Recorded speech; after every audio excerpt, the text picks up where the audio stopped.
Je suis ravie d'être parmi vous ce soir à l'Hôtel de Région pour ouvrir cette seconde édition de la quinzaine de la mode responsable. Je m'appelle Kamela Barbachi, je suis entrepreneur dans la mode et j'ai fondé la marque Chez Nous. Chez Nous, c'est une marque qui célèbre le multiculturalisme à travers un vestiaire conçu de façon éthique et inclusive. Alors, qu'est-ce qu'on met derrière éthique et inclusive aujourd'hui ? Concrètement, moi, je collabore avec des structures en Tunisie et en France. Donc, en Tunisie, ça va être des ateliers qui sont certifiés, qui garantissent de bonnes conditions de travail, un salaire juste, mais aussi qui s'assurent que les personnes qui confectionnent les vêtements ne sont pas au contact de substances qui seront nocives pour elles et aussi pour nous, consommateurs. Et inclusive, c'est un vestiaire qui est non genré et qui va du double XS au triple XL. Voilà. Je travaille aussi avec un atelier d'insertion en région Rhône-Alpes qui recrute des personnes issues de parcours un peu difficiles, qu'elles soient en situation de handicap ou voilà, qui soient issues de parcours sociaux compliqués. Aujourd'hui, on va aborder un sujet qui est passionnant, enfin moi qui me passionne en tout cas, c'est la mode responsable entre la France et le continent africain. Parce que parler de mode responsable, c'est parler d'écosystèmes, de valeurs, mais aussi de récits culturels et des liens qu'on tisse à travers le vêtement.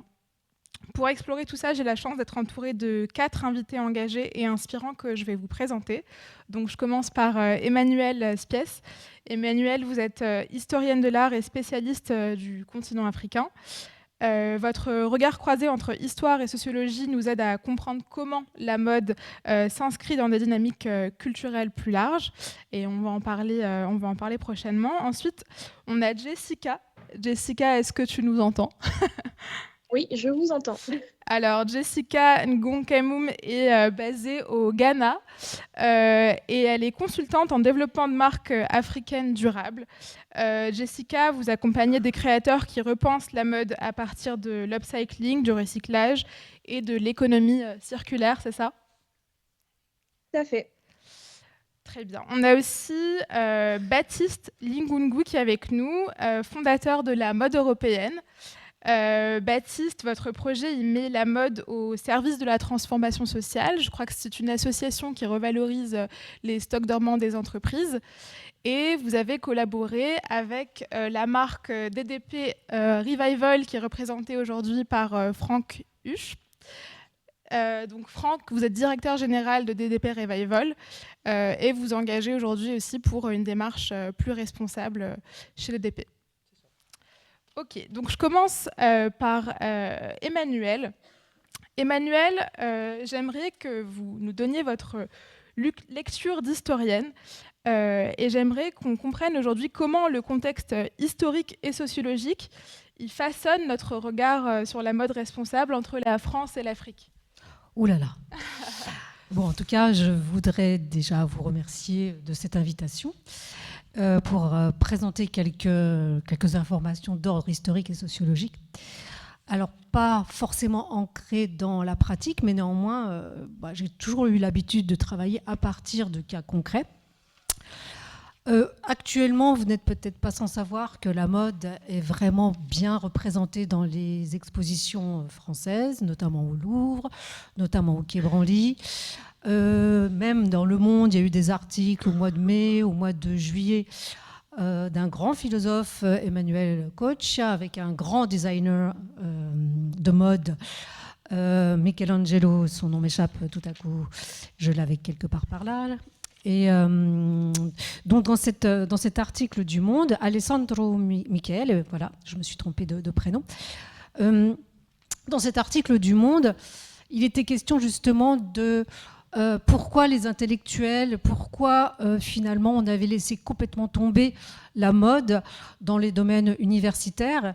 Et finalement, on s'était rendu compte que, les stéréotypes et la misogynie, si je veux utiliser vraiment un mot radical, faisait que si on parlait de mode, on était forcément une femme et forcément on parlait chiffon. Donc les philosophes avaient considérer que ce n'était pas un sujet qui devait rentrer dans la philosophie. Donc là, les choses se sont inversées. On le voit très très clairement. Dans les universités, il y a des défilés de mode. Et puis non seulement ça s'est inversé dans les universités, mais avec ce qui se passe aujourd'hui à Bordeaux, ce qui se passe aussi partout dans le monde, et notamment sur le continent africain, vous avez des capitales de la mode qui sortent de Londres, qui sortent de Paris, qui sortent de Milan, de Tokyo, et qui mettent tous les feux, qui éclairent de tous leurs feux les Fashion Week à Dakar, à Marrakech, à Lagos, et dont on est très très friand. Donc, ce que je voudrais dire, parce que je ne vais pas tenir la parole plus longtemps que ça, ce que je voudrais dire, c'est qu'on a, en tout cas, vu du haut et sans trop faire de nuances, on a enfin l'impression que les lumières se portent sur d'autres continents, et notamment ici aujourd'hui à l'honneur le continent africain, avec plein de spécificités partout. Après, on reparlera de ce qu'on appelle le multiculturel, de l'éthique, etc. Mais voilà déjà pour ce que je voulais signaler en premier lieu. Vous avez mentionné du coup les Fashion Week de Lagos et de Dakar. Selon vous, pourquoi ces Fashion Week, elles n'ont pas la même rayonnance que peuvent avoir les Fashion Week européennes? Parce que le continent africain, il regorge de talents, et pour autant, ils ne sont pas mis en lumière de la même façon que les créateurs européens. Alors à ma petite échelle, dans le temps qui m'est imparti aujourd'hui, sans avoir fait des recherches spécifiques là-dessus, je dirais qu'il y a toute une histoire justement derrière tout ça. Il ne faut pas oublier que la mode internationale, et quand on a tous ces projecteurs qui sont tournés vers Paris, c'est quand Paris est une capitale coloniale, est une capitale de l'empire colonial, et donc il y a une nécessité de considérer que ce qui se fait de mieux et de plus inventif, c'est sur Paris. Aujourd'hui, les regards sont en train de s'inverser, et c'est ça qui compte. Donc c'est ce processus qui est peut-être long, mais en tout cas, je peux vous dire que dans l'art contemporain, il y a vraiment, vraiment un impact considérable du continent africain sur l'avant-scène de ce qu'on appelle le marché de l'art. Donc ça, c'est incontestable. Et la mode, je pense, est en train de prendre ce chemin. Et puis, quand je dis en train, elle est carrément en train d'avoir le vent en poupe. Merci Emmanuelle. Jessica, je me tourne vers vous de là où vous êtes. Alors, ma question est la suivante. Quelles sont, selon vous, les grandes forces et les innovations qui sont portées par les marques du continent africain, et comment est-ce qu'elles peuvent inspirer le marché français et européen ?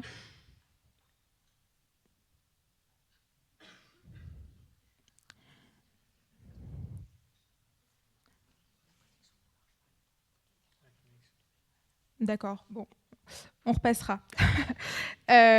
Baptiste, du coup, je me tourne vers vous. Donc, je vais vous passer le micro. Donc, vous avez fondé la mode européenne. Est-ce que vous pouvez nous parler plus de ce projet et nous dire comment il s'inscrit à la fois dans une dynamique européenne et africaine ? Ok. Déjà, bonjour à toutes et à tous. Je suis très ravi d'être là. Alors, pour parler un petit peu plus de la mode européenne, c'est une association que j'ai créée en 2019 et qui notamment lie les deux continents, aussi bien l'Europe que l'Afrique, parce que, en fait, quand on part du chemin du vêtement que prend par rapport à ce projet, c'est que je collecte auprès des marques ça peut être des invendus, ça peut être des produits qui sont non conformes au cahier des charges mais en bon état, ça peut être des produits qui ont servi pour des protos, ça peut être des produits qui ont servi pour des shootings, mais en tout cas, ce sont des produits en excellent état qui arrivent sur le continent via mes boutiques solidaires pour justement être revendus à des prix totalement dérisoires pour permettre à tout le monde d'avoir accès à ces produits de qualité en juste quantité et surtout en accord avec les réalités locales. Merci beaucoup. Vous avez partiellement répondu à la question, mais juste j'aimerais mettre en lumière en quoi votre projet il se différencie du modèle qu'on connaît entre l'Europe et l'Afrique, Ah, où finalement le continent africain reçoit des dons ou ce qui s'apparente à des dons, mais qui finalement peut être aussi des déchets de l'Europe. En quoi, vous, c'est différent? oui. Alors c'est vrai qu'avec la mode européenne, j'ai voulu montrer une autre voie, parce que c'est vrai que souvent quand on parle d'exportation textile de l'Europe vers l'Afrique, c'est toujours négatif. On le voit notamment avec Jessica pourra en parler mieux que moi. Coucou Jessica. Au Ghana notamment, les décharges à ciel ouvert. On le voit aussi, il y a une décharge, j'ai oublié le nom, au Sénégal, pareil, où les habitants vivent juste à côté. Et en fait, à travers l'industrie du textile, l'Afrique est devenue la poubelle de l'Occident. Et moi, je voulais justement, à travers mon projet, amener que des vêtements qui sont d'excellente qualité. Et merci Franck, parce qu'on a eu la collaboration, on aura l'occasion d'en reparler. En fait, il est différent parce que moi, ce qui m'importe, c'est la qualité du vêtement avant tout. Donc du coup, j'apporte que des vêtements en excellent état pour mes boutiques solidaires. Merci J'ai beaucoup. pas répondu ? Si, totalement. Okay. Est-ce que vous pouvez nous parler plus de ces boutiques solidaires ? Comment ça se passe concrètement ? Une fois qu'une entreprise souhaite donner des vêtements neufs, donc, c'est quoi le process ? C'est ça. Alors, lorsqu'une entreprise souhaite donner, du coup, elle me contacte. Après, on voit comment je peux récupérer les vêtements. Ensuite, les vêtements sont envoyés dans un contenant. Je ne sais pas si vous voyez, ce sont des bidons de 200 litres, les bidons bleus. C'est le contenant par lequel j'envoie la marchandise. Et en plus, c'est un contenant qui est réutilisé là-bas en Afrique pour des besoins totalement primaires, puisque l'eau ne coule pas tous les jours, etc. Donc c'est vraiment un bidon qui sert après à la population. Et en fait, on envoie par voie maritime, par conteneur partagé. Et une fois que ça arrive sur place, on a une personne qui est dédiée au stock, qui récupère tout, qui s'occupe d'organiser le stock et la mise en rayon pour l'équipe de vente qui est sur place et qui va vendre le produit collecté. Super. Et votre champ d'intervention, il est sur quel pays spécifiquement en Afrique ? Alors, la première boutique solidaire a vu le jour au Congo, plus précisément dans la ville de Pointe-Noire, c'est une ville qui est côtière. Et en 2021 a vu le jour une deuxième boutique solidaire qui se situe au Cap-Vert sur l'île de Sal, principalement. Et l'année prochaine, on prévoit une autre ouverture dans un autre pays. Et on peut avoir une exclue ou Alors, allez, on va oser. je vous donne l'exclus, ça sera au Cameroun, à Douala. Mais vu qu'il y a les élections actuellement, je crois que c'est dans quelques jours, c'est en train. Donc on laisse passer un petit peu toutes les élections. Et puis l'année prochaine, donc en cours d'année 2026, on aura l'ouverture. Donc elle est déjà créée administrativement parlant à Douala. Donc j'y étais en mars dernier. Et on va la créer de manière palpable l'année prochaine. Félicitations pour ces beaux projets. Jessica, je reviens vers vous. Je ne sais pas si vous avez entendu la question, mais je vous demandais, selon vous, quelles étaient les forces et innovations qui sont portées par les marques du continent africain, par exemple celles que vous accompagnez, et comment elles peuvent inspirer des marques françaises ou européennes ? Ok, merci pour la parole, Camélia, et merci pour l'invitation à nouveau. Alors la question est très intéressante parce que souvent on nous la pose dans le sens inverse, c'est-à-dire comment est-ce que les marques du continent peuvent apprendre de ce qui se passe ailleurs. Alors pour moi personnellement, je voudrais parler plutôt de l'économie qu'on a sur le marché de Kantamanto au Ghana. Je pense que la façon dont les communautés se sont organisées pour véritablement trier, collecter et transformer tous les vêtements, les tonnes de vêtements textiles qui arrivent chaque semaine. C'est quelque chose dont on peut totalement s'inspirer. Et je pense d'ailleurs qu'on parlait de nouvelle capitale de la mode tout à l'heure, donc Lagos, etc. Mais je pense que Accra pourrait réellement être une capitale de la mode durable pour l'Afrique. Parce qu'en termes de volume, voilà, il y a 15 millions de pièces de vêtements qui passent par Cantamanto chaque semaine. Et c'est 30 000 personnes qui travaillent ensemble et qui se sont organisées en communauté. Voilà, il n'y a pas une entreprise derrière qui a organisé les choses, qui leur a donné des locaux. C'est vraiment une communauté qui a vu un problème arrivé, et ça depuis les années 60, hein, sur les côtes ghanéennes, et qui s'est organisée et qui a créé une véritable économie. Et aujourd'hui, voilà, il y a 30 000 personnes qui vivent de la revente de vêtements et de l'upcycling.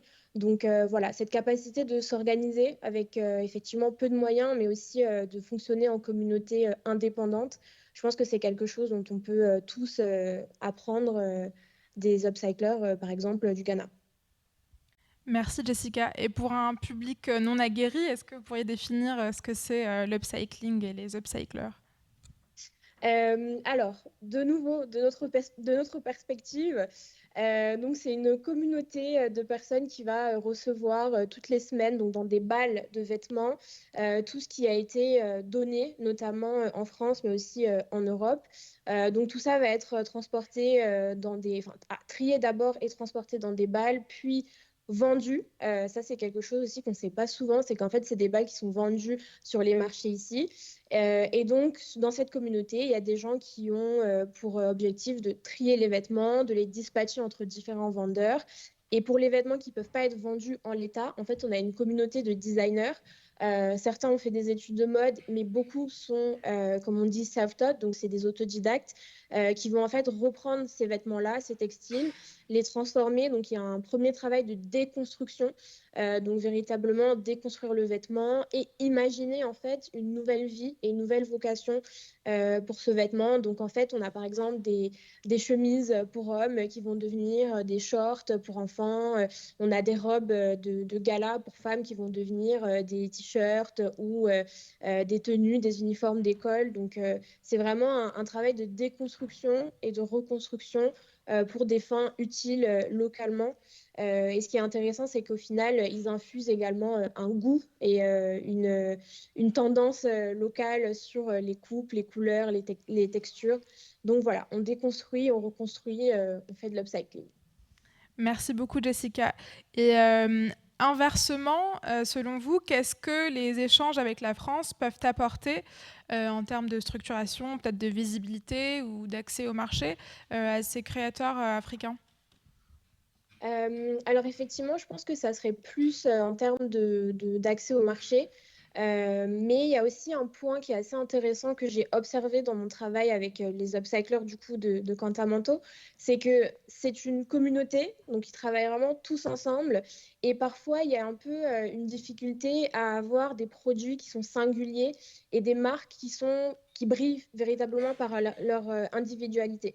Donc je pense, et du moins j'encourage moi la trentaine de designers que j'accompagne à véritablement développer aussi un discours de marque et à véritablement puiser dans son héritage et ne pas seulement dire je fais de l'upcycling, je transforme, je reconstruis, mais aussi comment est-ce que le fait d'être ghanéen, de venir de telle ou telle autre ethnie, d'avoir grandi à Accra, influence à la fois les visuels que je vais produire, les vêtements que je vais produire. Et c'est vrai que ça, c'est quelque chose que dans le monde occidental, entre guillemets, on va dire, on a plus développé. On a plus développé cette chose où les designers sont vraiment des individus. Et donc voilà, je pense qu'il y a un juste milieu à trouver, travailler collectivement, mais aussi pour pouvoir voir émerger des marques fortes de ces communautés-là, il faut que ce soit des marques qui ont aussi des identités fortes et des designs bien précis, pas seulement des choses qu'on réplique parce qu'on a vu sur le marché. Donc ça, c'est quelque chose que je pense qu'ils pourraient apprendre de nous, de la façon dont on fait la mode en Europe. Merci beaucoup Jessica. Ça nous montre bien que les relations entre l'Europe et l'Afrique doivent être réciproques et pas unilatérales. Et ça me fait la transition parfaite pour vous demander, Emmanuel, est-ce que selon vous, la mode, elle peut être un outil de réécriture des récits culturels, voire de réappropriation identitaire?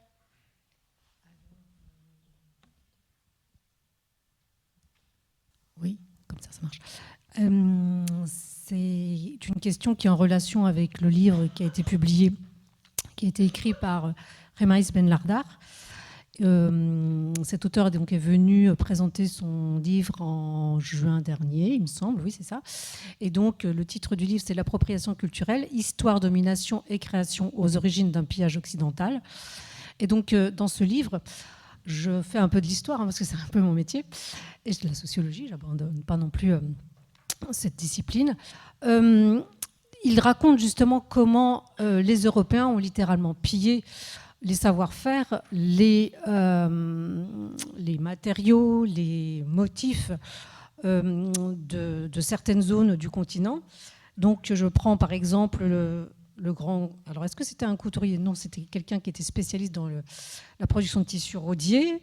Je peux prendre comme exemple Dior, pas forcément sur le continent africain d'ailleurs, et d'autres exemples aussi avec notamment Lanvin. Donc des grands noms, Paul Poiret aussi au début du XXe siècle, des grands noms qui se sont imposés grâce finalement à leur pillage, mais véritablement un pillage de motifs et de textiles africains ou asiatiques. Donc ça fait partie de l'histoire, c'est une histoire qui est encore dans les mémoires, c'est une histoire qui se réécrit aujourd'hui. Pas forcément dans toutes les publications, mais il faut savoir que Paul Poiret, quand il invente le kimono pour la parisienne, eh bien, c'est littéralement un objet qui existe déjà, enfin un vêtement qui existe déjà, et qu'il resigne, qu'il refabrique et qu'il resigne de son nom. Enfin, resigne, qu'il signe, pardon, de son nom. Donc aujourd'hui, on a en tout cas par cet événement, par tous ces engagements et ces entrepreneurs, entrepreneuses qui sont présentes ici, mais pas uniquement, on a vraiment la démonstration qu'il y a un autre récit qui est en train de s'écrire. Peut-être que j'ajouterai peut-être une nuance parce que, bon, derrière moi, vous voyez une veste... Je ne sais pas si vous la voyez bien, mais les couleurs sont un peu passées. C'est du Faso. C'est un tissu qui est fabriqué littéralement de A à Z au Burkina Faso et qui était pas du tout lié à la production européenne. Donc il y avait bien, avant que les Européens pillent tous ces savoir-faire, toutes ces techniques, il y avait bien une gigantesque capacité à créer, qui représentait pratiquement 80% des matériaux et des objets créés de l'Afrique. Donc c'était très très important, le tissu, qui a été complètement abandonné à cause de l'impact occidental, à cause notamment du fameux wax, du fameux tissu wax qui a été fabriqué en Europe puis importé en Afrique. Donc effectivement, à partir du wax notamment, on peut raconter une histoire de quelque chose qui a été produit, d'un textile produit en Europe à destination d'une population africaine et qui aujourd'hui est complètement réapproprié par la population africaine. Donc ça, c'est très, très intéressant. On peut parler notamment des Mama Bens, ces fameuses femmes qui, en fait, ont commencé à obtenir leur indépendance au sein donc, de leur famille grâce à cette vente de tissus très, très colorés qui était très, très appréciée des autres femmes sur les marchés, dans toutes les grandes villes, dans bon nombre des grandes villes d'Afrique occidentale. Et donc il y a eu là une inversion, enfin pas une inversion, un côté intéressant qui a permis donc l'émancipation de ces femmes qui ont pu éduquer leurs filles, mieux éduquer leurs propres enfants et permettre effectivement de s'enrichir elles-mêmes. Merci beaucoup Emmanuel, et vous avez touché du doigt une question super intéressante qui est celle de l'appropriation culturelle. On voit souvent dans les défilés de mode les marques de luxe justement reprendre ces symboles et peut-être parfois les dénuer aussi de leur sens initial à des fins capitalistes. Et pourtant, ces mêmes symboles et ces mêmes tissus, ces mêmes coupes et ces mêmes formes, lorsqu'elles sont arborées ou mises en lumière par les créateurs qui sont issus de ces pays-là, ils ne sont pas mis en lumière de la même façon, selon vous. Pourquoi ? Alors, je ne sais pas si je vais répondre à la question, mais en tout cas, je donne tout de suite l'exemple de Dior, avec justement la réappropriation d'une phrase de Chimamanda,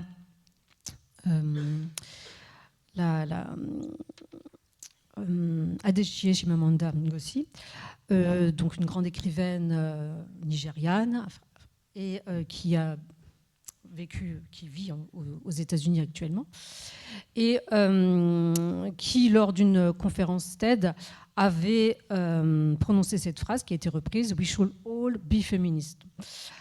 Le problème, c'est que quand Dior, donc ça partait d'une bonne volonté, donc une idée de Maria Grazia Chiuri, a décidé d'imprimer sur ses t-shirts blancs « We should all be feminists ». Il y avait effectivement l'idée de mettre la lumière sur l'égalité homme-femme absolument nécessaire. On sait bien que dans le domaine de la mode, une bonne partie donc, des employés, ce sont des femmes.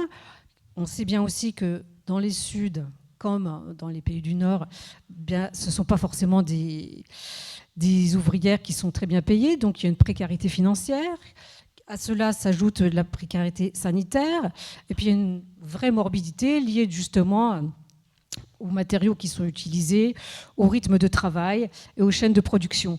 Donc en fait, derrière une bonne intention de Dior, on s'est retrouvé avec des t-shirts qui étaient vendus à 500 €, ou je crois que c'était 700 $, en tout cas, c'est ce que dit Remais Ben Lardar dans son livre L'appropriation culturelle, pour un t-shirt qui quelquefois a été fabriqué et valait que 5 €. Mais le fait que ça passe chez Dior, on avait vraiment une disproportion et on arrivait vraiment à une situation complètement inverse de ce que comptait, ce qui comptait Dior. Donc c'est très très important d'être dans la nuance et de comprendre en fait la situation complexe à laquelle un produit arrive à la visibilité. Donc je ne sais pas si j'ai répondu à votre question, en partie peut-être, mais peut-être pas entièrement. Donc, il y a un déséquilibre fondamental, phénoménal, qui est dénoncé. Alors, on parle de post-colonialisme, on parle de décolonisation, mais c'est vrai que c'est tous des mots très, très importants, mais il y a quand même derrière tout ça, derrière cette volonté à rendre visible, à faire en sorte qu'il y ait une distribution égale des richesses et qu'il y ait une reconnaissance de la créativité des peuples qui ont avant été violentés, soumis, c'est la domination coloniale.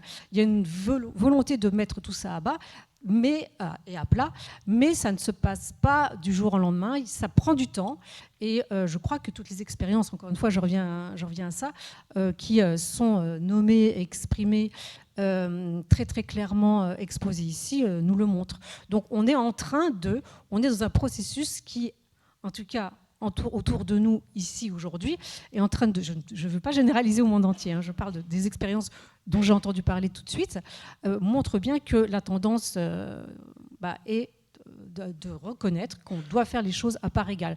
Maintenant, c'est vrai que je vous ai parlé du textile du Burkina Faso tout à l'heure, de ces tissages qui sont faits à la main dans des conditions de production qui n'ont rien à voir avec les nôtres. C'est vrai que ça pose question. Où en est-on aujourd'hui ? Ça a pratiquement disparu en Afrique, cette production de textile. Et donc, c'est ce que vous citiez tout à l'heure, nous apportons au continent des objets, des vêtements qui ont été créés, qui sont de qualité, mais qui reviennent sur le continent, mais qui ne sont pas originaires du continent. Donc ça aussi, c'est une question qui serait pertinente et à développer peut-être tout à l'heure. Merci beaucoup Emmanuel pour cet éclairage. Et votre regard, il nous permet aussi de nous rendre compte que la mode, elle ne se résume pas à des tendances et qu'il y a aussi des histoires, des transmissions, des échanges culturels et parfois aussi des violences qui y sont liées. Je me tourne maintenant vers vous, Franck, pour terminer cette série d'interventions. Vous êtes le directeur général de DDP Revival. Franck, DDP, c'est une marque iconique qui a su se réinventer avec un modèle plus engagé, notamment en collaborant avec la mode européenne. Ma première question, Franck, c'est DDP Revival. Qu'est-ce que ça veut dire? Qu'est-ce qu'on met derrière Revival? Derrière le Revival, c'est tout simplement parce qu'on est aux prémices d'un projet. Le Revival, il a été initié il y a maintenant 2 ans et demi. Donc nous, on n'a pas la prétention à devenir là maintenant la marque que c'était il y a 30 ans. Donc on fête nos 30 ans cette année, mine de rien. Donc c'est un héritage fort et lourd à porter. Donc c'est pour ça que Revival, on le garde pour l'instant. Merci Franck. Et est-ce que maintenant vous pouvez nous parler de cette fameuse collaboration avec la mode européenne? Bon, tout part d'un post sur LinkedIn, magnifique réseau social pour le travail. Donc en fait, j'ai commencé ma carrière LinkedIn il y a quelques semaines avec un premier post qui a fait pas mal de vues. Et c'est là où Baptiste a pris contact avec moi et d'échanges d'humain à humain en est venue une collaboration. J'ai pas plus à dire parce que c'est fait aussi simplement que ça. On a fait 2 échanges de messages, une visio et puis voilà. Donc une saison s'est terminée, on avait des stocks d'une très belle chemise qui nous restait sur les bras, malgré 3 saisons à l'avoir travaillée, à l'avoir retravaillée, parce que c'était une chemise manche longue à la base, qui est devenue une chemise manche courte, qui est ensuite devenue après des crop tops, et on a fait d'autres choses avec. Et au final, il nous restait quelques pièces et qu'on a gentiment donné à Baptiste, et il nous a fourni de très très belles photos. Une fois que les stocks arrivent chez Baptiste, qu'est-ce qui se passe? Déjà, merci Franck pour le don. La chemise, le modèle était très très beau. En plus, ça s'est fait à un bon moment parce que j'aime bien profiter de faire du visuel et du contenu quand moi je suis en Afrique. Et donc comme ça, je peux être aussi avec les équipes et on peut s'amuser tous ensemble. Et donc en fait, je crois à ce moment-là, Franck, tu m'envoies les chemises, je crois, une semaine juste la veille de mon départ. Donc j'ai le temps de tout mettre dans la valise et je pars avec au Congo. Et ensuite, il s'avère qu'avec la mode européenne, on a on a une belle équipe quand même sur place avec des créateurs de contenu, des personnes qui nous rendent hype en fait ce projet aussi à Pointe-Noire. Et donc je leur amène les chemises, ils sont très contents et ensuite je leur dis voilà, il y a du visuel à faire, on va essayer de montrer en fait l'ADN congolaise et mélanger en fait l'ADN congolaise et l'histoire de la marque DDP. Et donc pour ce faire, on brainstorm tous ensemble parce que j'aime bien travailler avec les équipes. Je suis beaucoup dans le travail avec les équipes. Donc là il y a les petites photos. Et donc là, en fait, on a fait ce shooting dans un quartier emblématique de la ville de Pointe-Noire, connu pour la vente de friperies. Donc c'est là où on va pour acheter son jean à prix totalement accessible et puis un jean stylé. Donc il y a un peu des pépites dans ce type de quartier, et donc qui s'appelle Fontietier. Et donc du coup, on s'est rendu avec 4 personnes. On a créé du contenu. Je crois qu'on a 3 photos. Et les photos après ont été Franck et toute son équipe les ont repostées sur le compte Instagram de la marque DDP et c'est un post qui a cartonné parce que je crois qu'il y a eu plus de 60 000 vues et donc ça a donné de la visibilité à mes petits frères et mes petites sœurs qui sont en photo. Enfin, quand je dis petits frères et petites sœurs, pas de sang, mais c'est comme ça qu'on s'appelle là-bas. Et eux, je crois que ça leur a créé aussi des opportunités pour travailler avec d'autres marques en local, parce que du coup, ça les a crédibilisés le fait de travailler avec une marque européenne.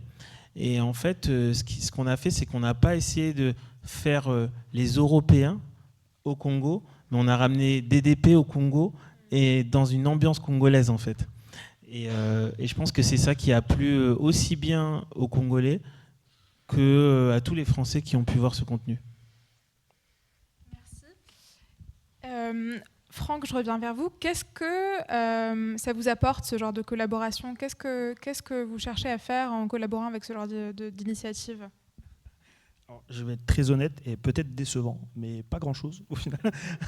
Nous, ce qu'on cherche chez DDP, on se voit plus comme une marque culturelle et pas juste une marque de vêtements. Donc nous, quand vous me parliez de transmission, de partage ou encore de savoir, c'est là où nous, on se sent le plus à l'aise, où on s'exprime le mieux.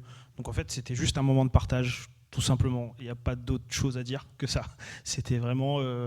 j'ai kiffé l'humain qui était en face de moi et donc du coup forcément une opportunité en amenant une autre, voilà ce que ça a donné. Mais je ne vais pas vous faire des grands discours sur ce que j'attendais de cette collaboration. J'y attendais pas grand chose et au final on a des superbes photos, des opportunités qui se créent pour les personnes qui ont participé au shoot et moi pareil, des opportunités qui se sont créées à la suite de cette collaboration.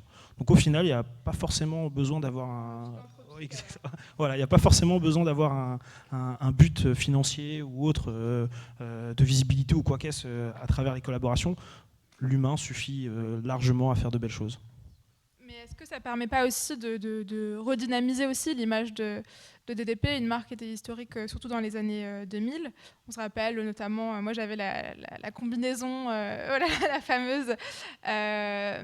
Et aujourd'hui, voilà, collaborer avec des associations comme celle de Baptiste, est-ce que ça ne permet pas aussi de donner un nouvel élan, voilà, à la marque? Les collaborations font partie intégrante de notre stratégie. On a des collaborations musicales, on a des collaborations avec des entités de food. Je peux vous en citer plein, mais en fait, c'est l'essentiel de notre activité, on va dire, vis-à-vis de la communication et du marketing, c'est les collaborations. Comme j'essaie d'expliquer, DDP n'est pas juste une marque de vêtements, c'est devenu, comme tu l'as très bien dit, une marque qui est ancrée culturellement en France. Il y a des générations qui l'ont vécu à travers le vêtement, mais il y a d'autres générations qui l'ont vécu à travers la bagagerie scolaire, à travers les cartables, à travers les agendas, les petits portefeuilles, les trousses. Et donc du coup, nous, on essaye d'amener cette histoire plus loin que juste des vêtements. Donc forcément, les collaborations font partie de notre vie parce que pour nous, la marque, elle ne nous appartient plus, elle appartient au domaine public, si je peux dire. Et donc du coup, les collaborations permettent justement d'envisager et de voir ce que les gens pensent de la marque et surtout que les créatifs, quelle vision ils ont de la marque. Donc les projets comme avec Baptiste, c'est juste tiens, prends l'image et fais ce que toi tu penses le mieux. Et ça a donné ce magnifique shooting. Il y a Eggman au Congo, il n'y a rien de tel, quoi. Il n'y a pas grand chose à dire de plus. Merci beaucoup. J'aimerais maintenant qu'on passe à un moment un peu plus interactif. Donc si vous avez des questions, quelles qu'elles soient, que ce soit sur la dimension développement durable, création ou les échanges Europe-Afrique, c'est le moment. Comme je viens de le dire, nous, DDP, en fait, on ne se contente pas de choisir les collaborations. Donc, bien évidemment, on a des collaborations qui rentrent dans le calendrier et qui font partie d'une stratégie commerciale poussée, où on va réfléchir, je peux faire un peu d'exclus, mais on fait une collaboration avec une marque de bijoux qui s'appelle Make in Shine. On va faire aussi une collaboration avec une boutique de friperie qui s'appelle OG Shop à Paris. Mais on va aussi faire une collaboration avec le label Jeune à Jamais, qui compte Freeze Corleone dans les plus gros artistes. Donc nous, on n'a pas de réelle ambition de faire des collaborations avec un tel ou un tel. En fait, je le répète, c'est juste un échange humain. Donc on se rencontre. Si ça passe bien et qu'on a les chakras ouverts des deux côtés, on fait cette collab. S'il y a un petit billet à se faire, on est content. Et l'idée, c'est de faire des choses marrantes, fun, et encore une fois, je remets ce mot parce qu'il est important pour moi, mais l'humain au milieu de tout, quoi. Donc si tu veux faire une collab, envoie un message. Alors, pour notre part, c'est aussi un petit peu au feeling.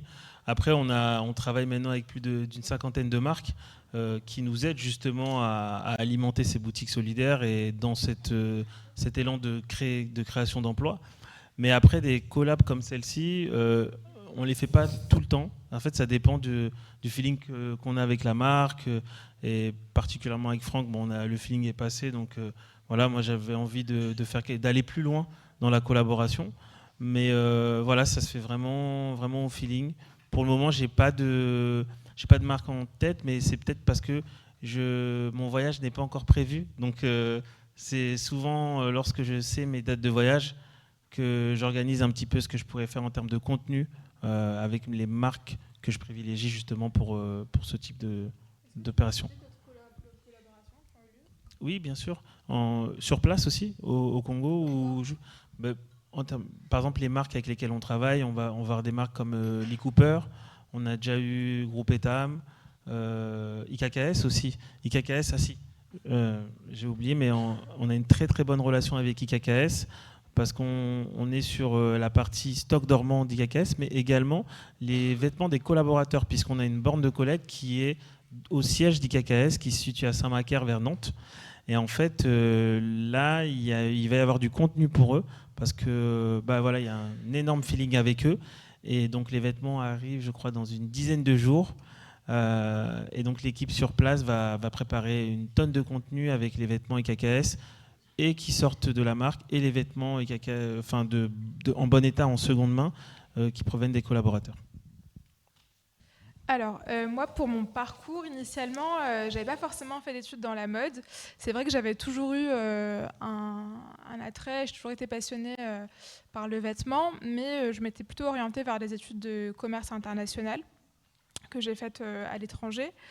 Et ensuite, quand m'est venue l'idée vraiment de travailler plus sérieusement sur la création d'une marque, j'ai d'abord pensé à travailler chez d'autres. Donc, je travaillais au siège du groupe ASICS à Amsterdam pour la marque Onitsuka Tiger, où j'étais merchandiser.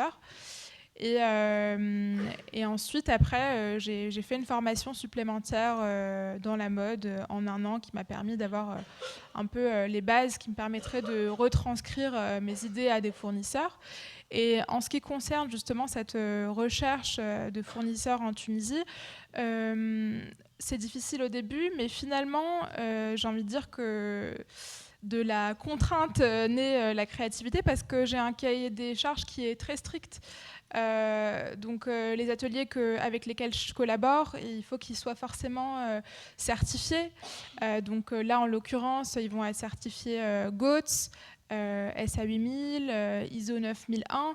Ça va être des certifications qui vont me permettre à moi de m'assurer en tant que designer que les personnes avec qui je travaille, elles travaillent dans des conditions décentes, qui sont payées dignement, qui, comme je disais tout à l'heure, qui travaillent pas avec des substances qui vont être nocives pour elles, parce qu'en Tunisie, le savoir-faire principal, c'est le denim.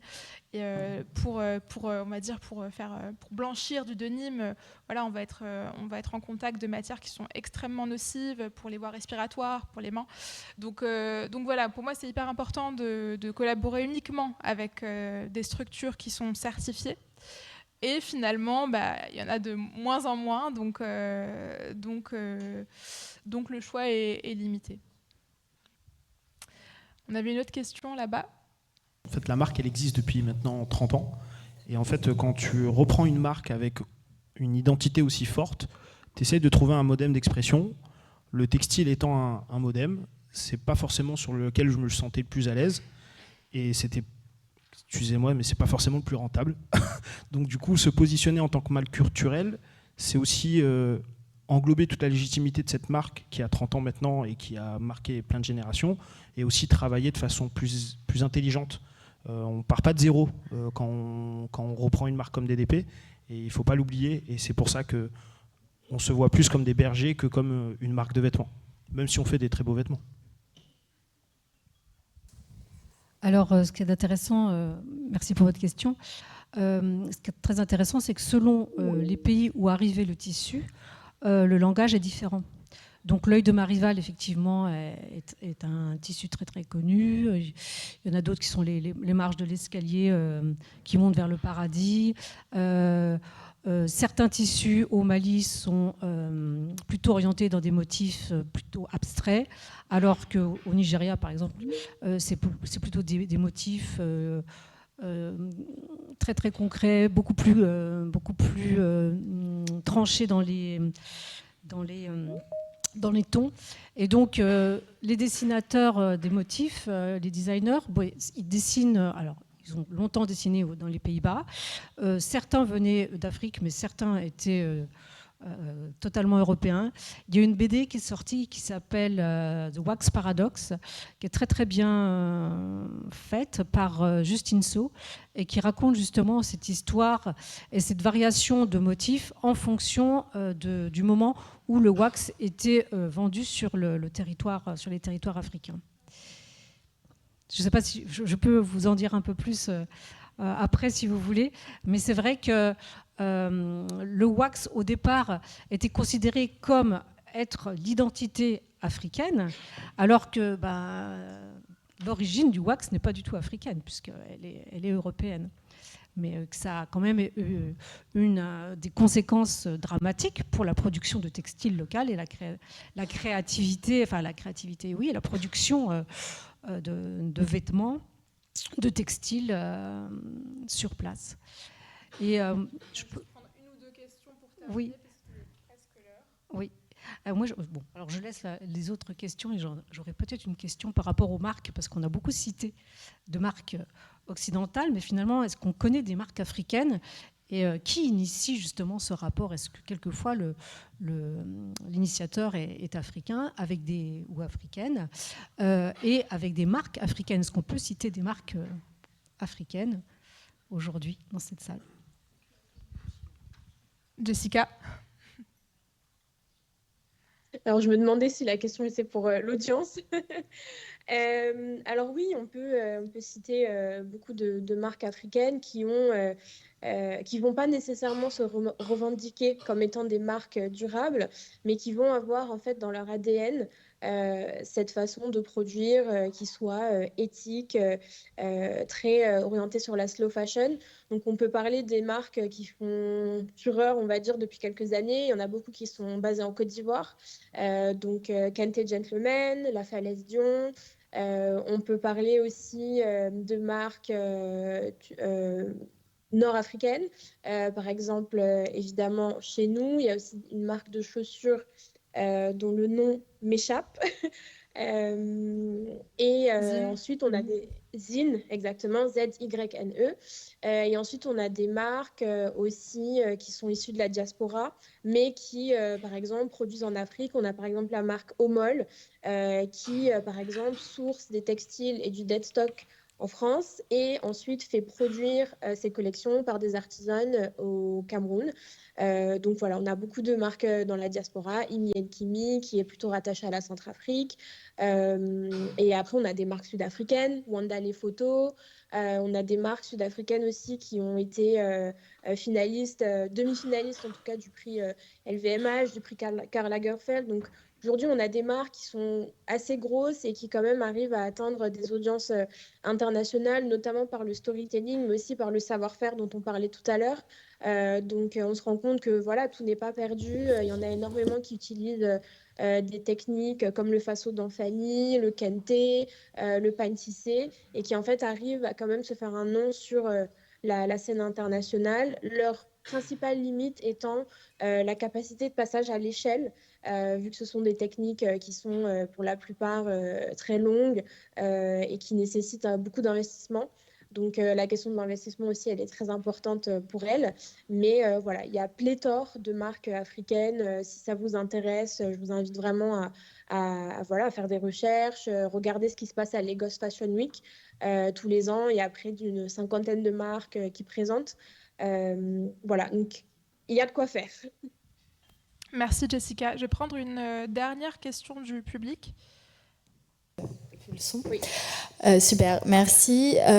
J'ai une question. Vous avez brièvement donc parlé des choses parmi en fait les créateurs que vous accompagnez. Vous avez souligné le fait qu'ils pouvaient peut-être s'inspirer de l'Europe sur le côté marque personnelle, etc.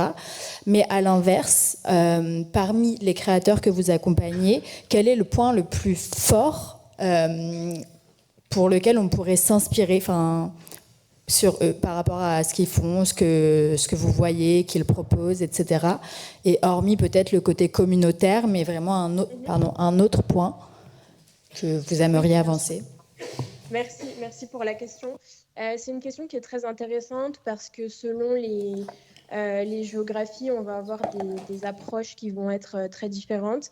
Alors moi, je dirais effectivement, au-delà de l'aspect communauté, de créer pour sa communauté et avec sa communauté, il y a effectivement une façon de retravailler son héritage avec beaucoup de modernité. Donc en fait, on a souvent, quand on parle de marques africaines modernes, on va dire, cette tension et cette dualité entre l'héritage et la vie actuelle, sachant que, comme on en a parlé tout à l'heure, c'est un héritage qui n'est pas intact. C'est-à-dire qu'il y a eu effectivement l'impact de la colonisation, il y a eu des savoirs qui ont été oubliés, il y a des modes de vie qui ont été transformés.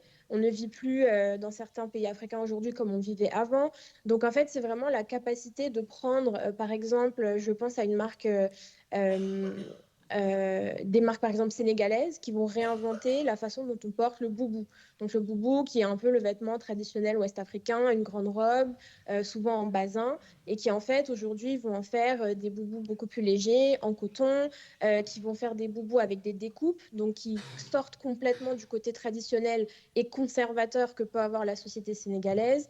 Donc vraiment cette capacité de se réapproprier des techniques qui justement étaient en phase de disparaître avec le tissu, le pain tissé, etc.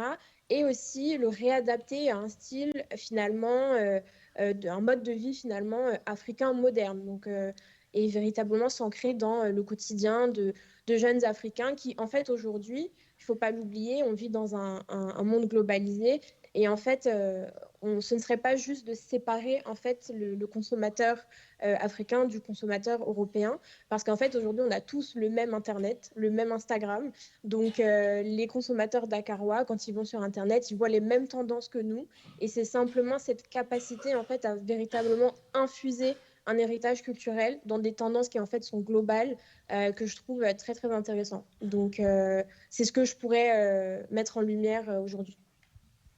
Merci Jessica. Merci. Ma dernière question, elle est pour les experts. Alors, je ne me considère pas comme un expert. Hein. Non, moi, c'était plutôt un mot de conclusion et surtout un mot de remerciement à l'école Submode qui a organisé cette conf, parce que, et les étudiants qui sont là, et étudiantes, parce qu'ils ont fait ça en un temps record et bravo. Moi, je suis impressionné parce que mon job, c'est d'organiser des événements et celui-là était vraiment sympa. Donc, merci encore.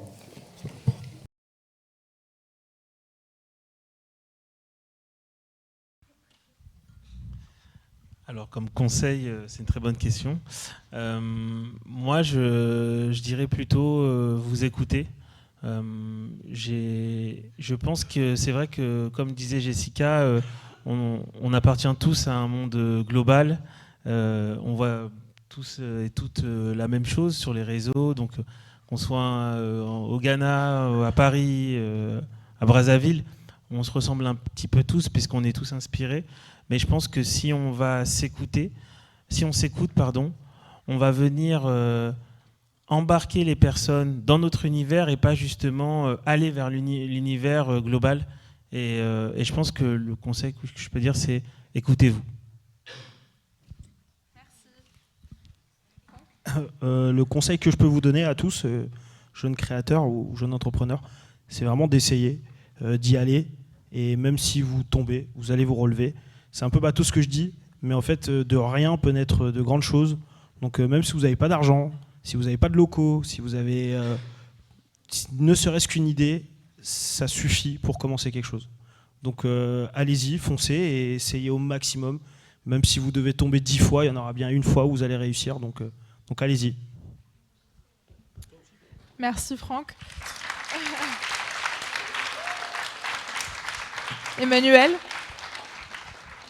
Eh bien, à partir de ce qui vient d'être dit, allez-y, effectivement. Même si vous tombez, vous allez vous relever. L'expérience fait partie de la vie et la vie. Et ne pas perdre de vue peut-être l'humain, ne pas perdre de vue l'éthique et de réfléchir toujours à ce qu'on met derrière les mots. C'est pas parce qu'on dit qu'on est éthique qu'on a terminé notre raisonnement sur le monde et qu'on a parlé du global, mais que le global ça n'existe pas sans les conditions locales. Donc ne jamais perdre de vue qu'on marche toujours dans un univers très localisé. Voilà. Dernière question pour Jessica et Baptiste. Quand est-ce qu'on ouvre la première boutique DDP en Afrique? Hein? Dès que possible. Je sais que t'es là-bas, Jessica. Voilà, on commence par la boutique solidaire et puis ensuite... Voilà, merci à tous. La conférence vient à sa fin. J'ai été ravie de partager ce moment avec vous. J'espère que vous repartez avec des clés peut-être pour comprendre un peu mieux les échanges et les enjeux entre l'Europe et l'Afrique en ce qui concerne la mode durable. Merci aux experts, c'était un plaisir. Et bonne continuation aux créateurs. Merci.